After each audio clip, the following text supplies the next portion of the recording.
This is from chapter 2, and it's technically not in the textbook, but it's subtracting fractions. I have a subtracting fraction problem here, and I have a subtracting mixed number problem here. Let's go ahead and work these out. Same thing, we need to find when 2 and 7 have to be the same bottom number. When do 2 and 7 land on the same number? 2 times 7 is 14, so we're going to change our bottoms to 14. That's our least common denominator. 2 times 7 gets me to 14, so I need to do 1 times 7.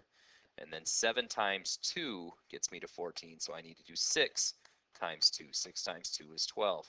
Then since my bottom numbers are the same, all I'm doing is subtracting. I want to just isolate 12 and 7. Take 12 minus 7. 12 minus 7 gives me 5, and that's all over 14.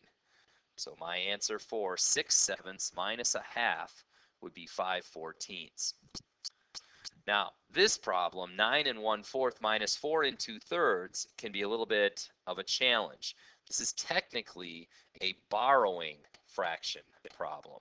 So we are going to borrow on this, and this will take just a little bit of time to work out correctly. 4 and 3, when do 4 and 3 land on the same number? That would be 12, so I want to make sure I change my bottoms to 12. 3 times 4 gives me 12, so I have to do 2 times 4, I get 8.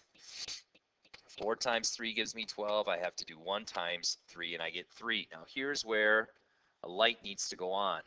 We cannot take 8 away from 3, and this is where we get the borrow problem. I have to borrow from something, so I have to borrow from my 9. My 9 goes down to an 8.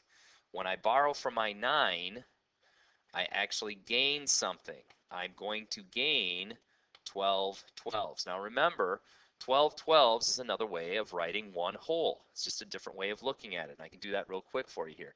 9 is the exact same as 8 and 12 12s. It is just written differently. It means exactly the same. So when we go from 9 down to 8, we gain 12 12s. And I want to add that 12 12s onto the original 3 12s. So I end up with 15 12s. And then I have to subtract my 8 12s. So my problem becomes 15 12s minus 8 12s. So the problem is 15 minus 8. 15 minus 8 is 7. And that is 7 all over 12. And then I have to go back to my whole numbers, and I have to remember, yes, I did cross out my 9. I borrowed. It is no longer 9. It is 8. 8 minus 4 gives you 4. So 9 1/4 minus 4 2/3 would be 4 7/12. And again, that is kind of a tricky problem, and we sort of classify that as a borrow problem.